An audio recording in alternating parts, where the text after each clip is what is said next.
Bonjour à tous. Alors, en direct de ma maison, on va corriger donc les exercices, je ne sais pas si vous voyez bien, que vous aviez à faire sur les longueurs. Alors, ce à quoi il fallait absolument penser, c'était indispensable pour faire le travail, sinon c'était faux. Et d'ailleurs, vous vous êtes grandement fait avoir, voilà. Il fallait absolument penser à convertir. C'est-à-dire que on ne peut pas jamais additionner ou soustraire des longueurs qui ne sont pas dans la même unité de mesure. C'est-à-dire que on ne peut pas dire que 10 km plus 20 cm, ça fait 30 ou 30 cm ou voilà. Donc là, les exercices que vous aviez à faire, il fallait beaucoup convertir. Donc, on va commencer avec le premier exercice. Le premier exercice, en fait, finalement, il fallait pas tant convertir que ça. Donc, ça va. Voilà. Donc. Hop là. Vous me voyez de près. Quel bonheur. Est-ce que je peux retourner la vidéo? Donc, magie du montage encore. On continue. Donc, vous aviez là à faire 750 mètres plus combien de mètres égale 1000 mètres. Donc, c'était juste une petite addition toute simple, voire une petite soustraction. 1000 moins 750, ça fait 250 mètres. Et quand je convertis 1000 mètres, ça me fait 1 km.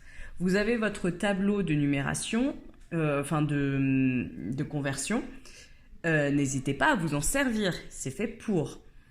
Ensuite, on avait 90 cm plus quelque chose égale 100 cm, c'était évidemment 10 cm. Et des 100 cm, ça fait 1 mètre. C'était aussi de la conversion. Ensuite, là, on avait 75 mm plus quelque chose égale 100 mm, ça fait 25. Et 100 mm, c'est égal à 10 cm. Et 75 décamètres plus quelque chose égale 100 décamètres, ça fait bien sûr 25 décamètres. Et 100 décamètres, c'est égal à 1000 mètres. Voilà, ça c'était pour le premier exercice. Pour le deuxième exercice, alors là c'est là que commençait un petit peu la difficulté parce que beaucoup d'entre vous n'ont pas regardé les mesures, enfin les unités données et les unités demandées. Vous avez plongé tête baissée dans l'exercice en disant « Oh, fastoche, 528 plus 120, ça fait 648. Allez, hop, 648. » Eh ben non. Parce que là, on a 528 mètres plus 120 mètres. Donc, effectivement, ça faisait bien 648. Mais il fallait les convertir en décamètres, puisqu'on vous demandait des décamètres. Donc, je prends mon petit cahier et je note dans mon petit tableau de mesure 648 mètres. Donc, 648 mètres. Voilà. Donc, 648 mètres, je l'ai placé dans mon tableau. Comme je cherche des mesures plus grandes, c'est comme si je divisais par 10. Mais bon, ça, allez, à la limite, voilà. Donc, comme je cherche des décamètres et que j'ai déjà quelque chose dans la colonne des décamètres et des hectomètres, je mets une virgule dans la colonne des décamètres, ce qui fait donc 64,8 décamètres. Hop là, on va le noter, 64,8 décamètres. Ensuite, on avait 82 décimètres moins 58 décimètres égale combien de mètres? Donc 82 moins 58, ça fait 24. Donc 82 décimètres moins 58 décimètres, ça fait 24 décimètres. Sauf que je le cherche en mètres. Donc là, de nouveau, je le note dans mon tableau.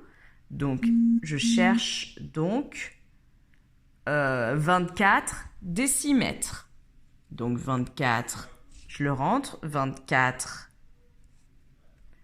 décimètres en mètres. Je mets ma virgule au niveau des mètres et ça me fait 2,4 mètres.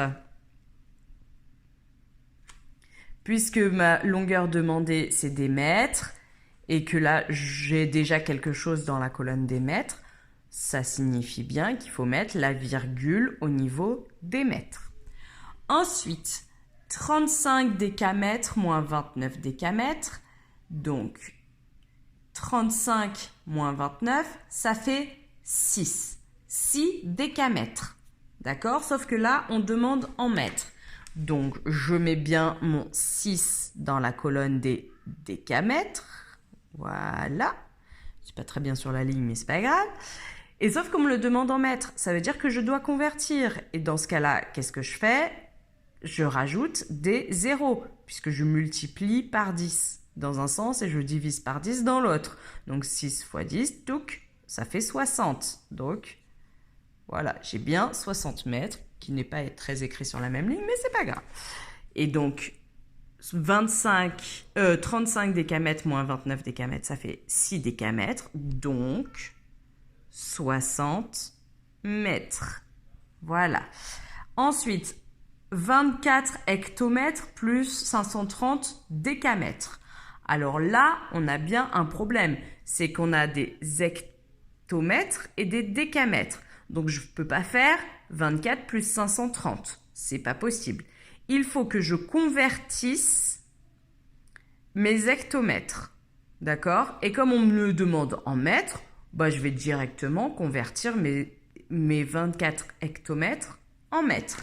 Donc 24 hectomètres. Donc je mets le 4 dans la colonne des hectomètres. Hop, 24 hectomètres en mètres, ça fait bien 2400 mètres. D'accord? Donc tant que j'y suis, quitte à convertir, je convertis tout. Donc 530 décamètres, je le convertis en mètres. Donc 530 décamètres, je le convertis en mètres. Et donc après, je n'ai plus qu'une simple addition à faire. Pouf, pouf.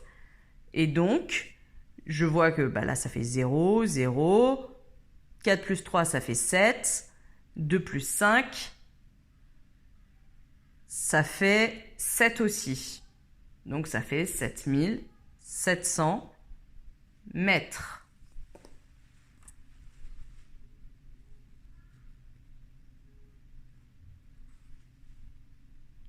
Et voilà, tout simplement, d'accord?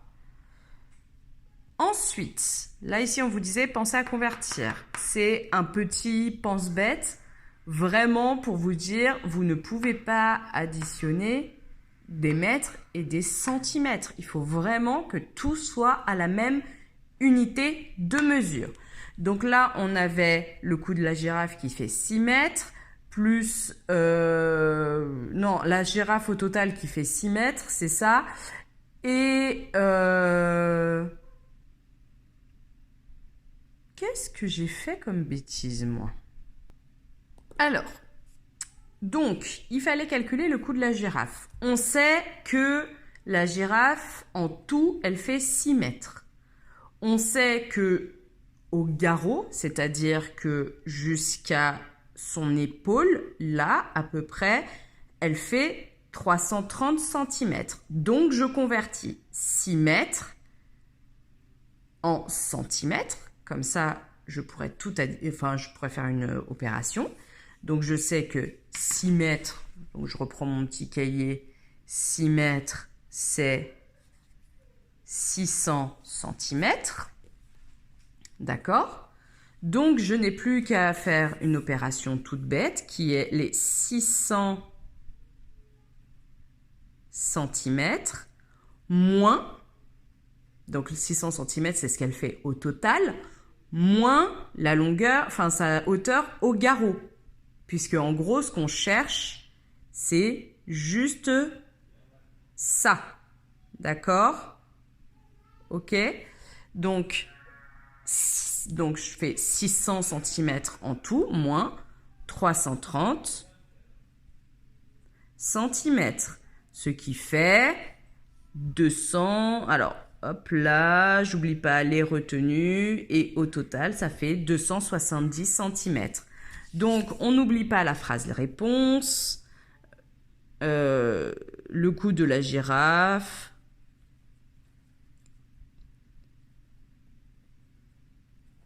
Mesure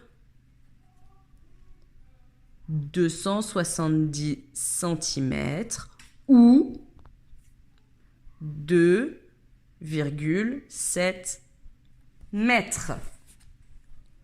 Ça reste quand même une belle taille, hein. C'est un sacré coup, hein. Enfin bon, on continue. Dans un morceau de grillage de 15 mètres, on a coupé un morceau de 1 décamètre et de 20 cm.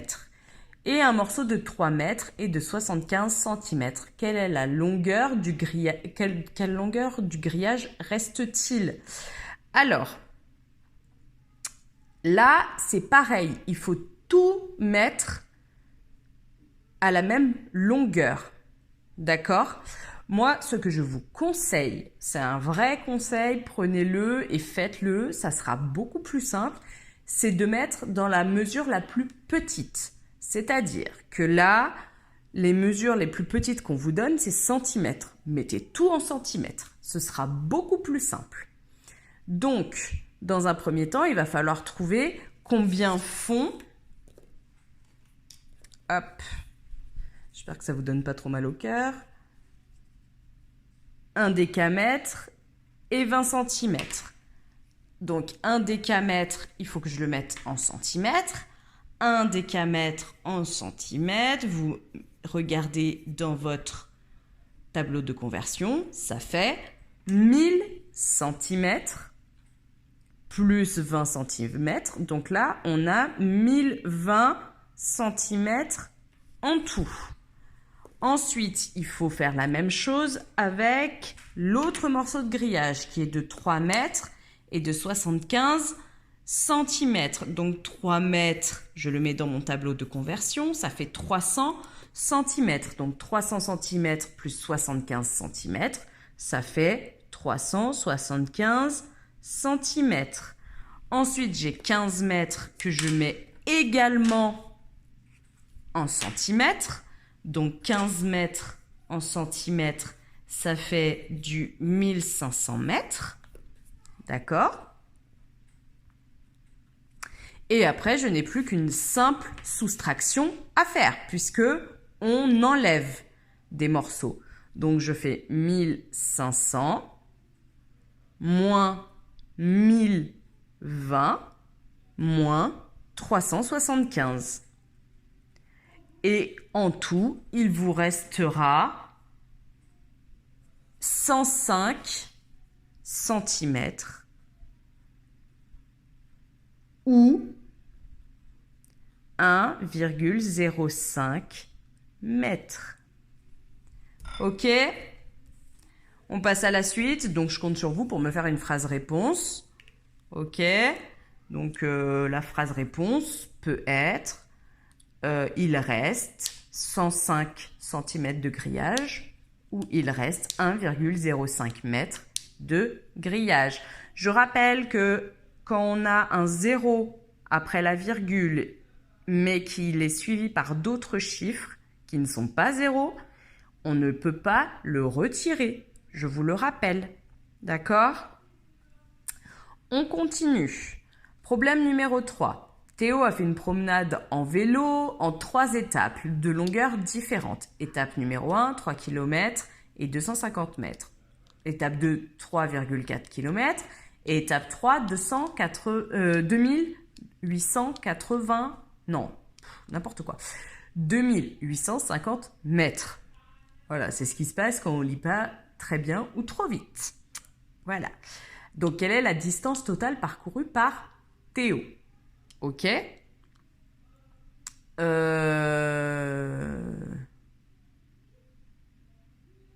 Du coup, là, c'est la même chose qu'à l'exercice précédent. Il faut tout convertir. Et on convertit dans la mesure la plus petite, ce qui sera plus simple pour mesurer. Donc, ici, en mètres. Donc, 3 km et 250 mètres. Donc, 3 km, ça fait 3000 mètres. Voilà. Donc, ça fait 3000 plus 250, ça fait 3250 mètres. Ici, c'est pareil, 3,4 km. Donc, 3, comme c'est en kilomètres, le 3, il est dans la case des kilomètres. Le 4 est dans la case des hectomètres. Je rajoute des zéros jusqu'au mètre et je retire la virgule. Ce qui fait, là, voilà, je vous l'ai fait ici. Vous avez vu, j'ai mis 3 virgules dans la case des kilomètres. J'ai mis le 4 dans la case des hectomètres. Et ensuite, j'ai rajouté des zéros jusqu'au mètre et j'ai retiré la virgule, ce qui fait 3400 mètres. Donc là, 3,4 km, ça fait 3400 mètres. On n'oublie pas de rajouter l'unité. Et après, facile, on a 2850 mètres, décidément celui-là. Ça ne change pas. Après, j'ai plus qu'une simple addition à faire, qui est de faire 3250 plus 3400 plus 2850 mètres. Ok? Et donc, au total, ça fait 9500 mètres. 9500 mètres ou 9,5 km. Ensuite, Lou a fait une promenade d'exactement 12 km. Donc 12 km, c'est pareil, je convertis en mètres. 12 km, ça fait 12 000 mètres. Oui, mon amour? Pardon, ça a été plus fort que moi. Désolée, ma fille m'a parlé, je lui ai répondu. Hop là. Bonjour Louise. Dis donc, comment t'es habillée toi? Dites bonjour à Louise. Qu'est-ce qu'il y a? Ouh, c'est bon, c'est quoi? C'est des glaces. Ouh, loulou. Bon, allez, revenons à nos moutons. Donc, on disait que ça fait 12 000 mètres. D'accord? Donc, pour savoir quelle distance de plus que Théo, elle a parcouru, il faut que je fasse 12 000 mètres moins 9 500 mètres. Et donc, en tout, donc tac, tac, tac, tac, ça fait 5, tac, et en tout, elle a parcouru donc 2500 mètres de plus, ou 2,5 km de plus. Alors, je vous mettrai la suite le reste des corrigés en ligne. Maintenant que vous avez bien compris qu'il faut tout mettre à la même mesure et notamment à la mesure la plus petite. D'accord? Donc, pour ce qui est du problème numéro 4, c'est pareil, vous mettez tout en mètres. Et si vous mettez tout en mètres, vous allez tout trouver en fait. Le problème numéro 5, c'est pareil, vous mettez tout en mètres. Et après, vous pouvez, pour trouver la différence entre l'arrêt de bus et l'école, vous faites 4550 mètres moins les 765 mètres que Théo fait à pied, ou Léo, ou je ne sais plus comment il s'appelle, Léo, voilà. Et vous allez trouver la distance entre l'arrêt du bus et l'école. Et ensuite, tout simplement, pour savoir combien il parcourt à pied, vous faites 765 plus 765. Ou, comme maintenant vous êtes très doué en multiplication, 765 mètres fois 2. Et donc, vous allez trouver, attendez, je l'ai écrit quelque part, 1530 mètres ou 1,553 km. Enfin, voilà. Ensuite, pour le problème numéro 6, il va falloir mesurer, donc faire une multiplication. Donc 300 fois 3 mm, ça va vous donner combien de millimètres ça fait par seau, enfin, ou par... oui, par seau. Et pour la sauterelle, vous faites la même chose, donc 90 fois 9 mm, sa taille. Et vous verrez qui saute le plus loin. Et enfin, le problème numéro 7, c'est mon préféré. Le problème numéro 7, c'est donc l'histoire de l'escargot, qui, le jour, grimpe 3 mètres, et la nuit, pouf, il redescend 2 mètres. Alors là, c'est pareil, hein, j'ai eu de tout, hein, du tout et surtout du n'importe quoi. Donc, ce qu'il faut bien vous dire, c'est qu'en 24 heures, en fait, de combien de mètres avance l'escargot? Si il monte le jour et il descend la nuit, finalement, en 24 heures, il a avancé de 1 mètre, puisqu'il monte de 3 mètres le jour et il descend de 2 la nuit. Donc, en 24 heures, il fait 1 mètre. Si le mur fait 12 mètres, il mettra donc 12 fois 24 heures, soit 12 jours à monter tout en haut du mur. Voilà. Bon, ne vous découragez pas. Soyez forts et courageux. Voilà, je vous lâche pas, je suis là. Travaillez bien et j'espère qu'on va se revoir assez vite parce que c'est vrai que c'est quand même assez particulier de faire classe dans ces conditions-là. Je vous fais des bisous et puis à très vite.